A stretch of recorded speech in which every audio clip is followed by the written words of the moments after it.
Hey guys, this is Viper, and I am back from the Dark Silence Abyss. Coming to you with another video review, and as I promised in my last video with Michael Keaton Batman, which was some odd months ago, here is the DX08 Joker. I have been anticipating the Keaton Batman and Nicholson Joker ever since I started this hobby. It's to this day my favorite Batman movie, even though, I have to say, Christopher Nolan's movies are, maybe like a centimeter below this one for me. Centimeter or so. This one always has just had a nostalgia kind of affinity for me, so this one's still my favorite movie, and this figure does not disappoint at all.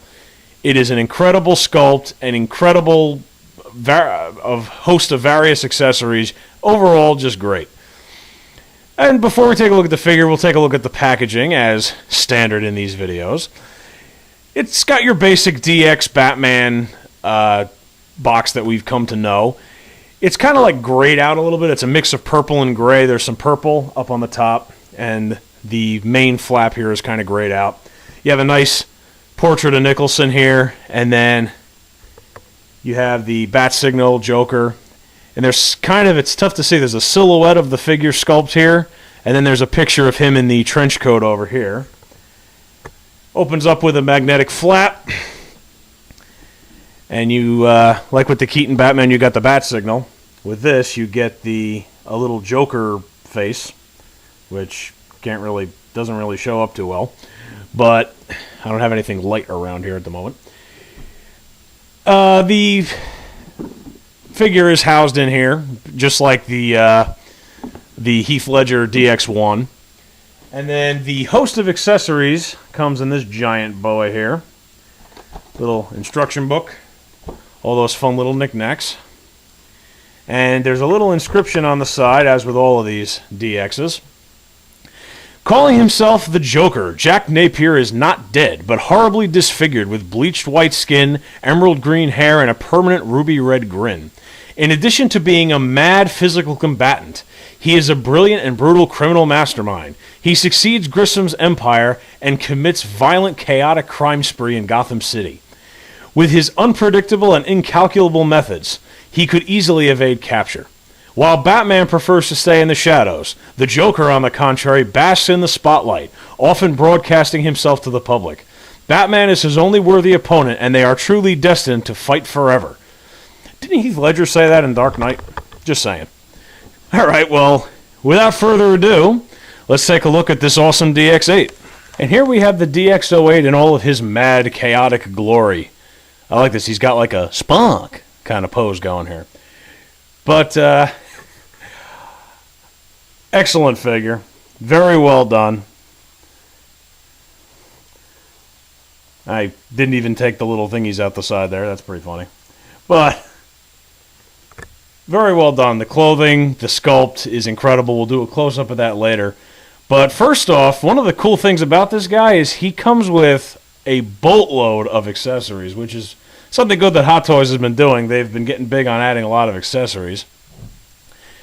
So, let us begin. For starters, he comes with a cane. The megaphone he uses later in the movie. A little set of Joker cards. How cute. Chattering teeth. Nyek, nyek, nyek. A little gun that says bang. The huge gun he uses to knock out the Batwing. The gas mask that he gives to Vicky Vale. The remote control he uses to activate the balloons. 2 stacks of, looks like $100 bills. A little remote control that I, for some reason, have kind of forgotten what it does. And he comes with the big trench coat, which is really cool.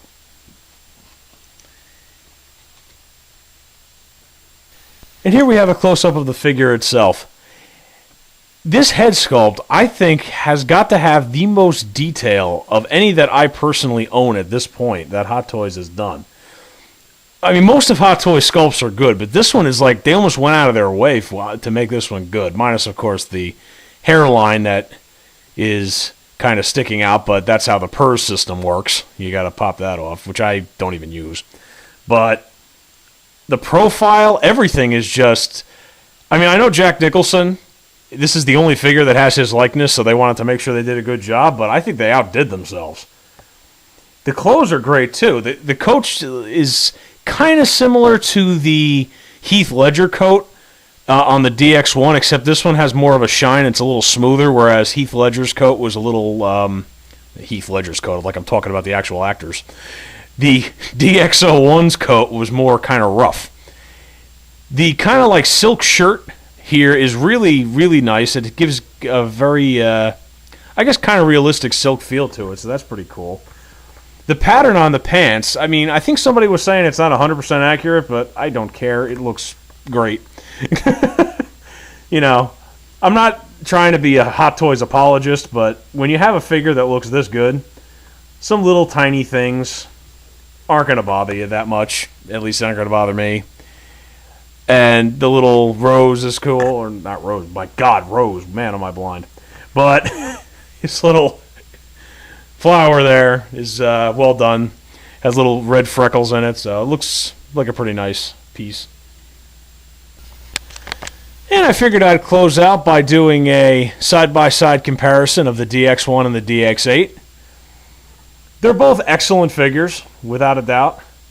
I personally think that the DX8 is the superior figure, partly because I really enjoyed Jack Nicholson's performance as the Joker and just my personal opinion from that standpoint, but also the sculpt quality on this figure is much better. I mean, I hate to say that because this one really looks good, but I kind of understand why they're making another one, besides the fact that they know people like Heath Ledger and they want to milk the living crap out of it, which is what they do. But besides that, the sculpt quality, I think they want to kind of maybe make a Heath Ledger that equals this in quality. Well, this one is good. The exact likeness hasn't been captured as well, I think, for Heath Ledger that it was for Jack Nicholson.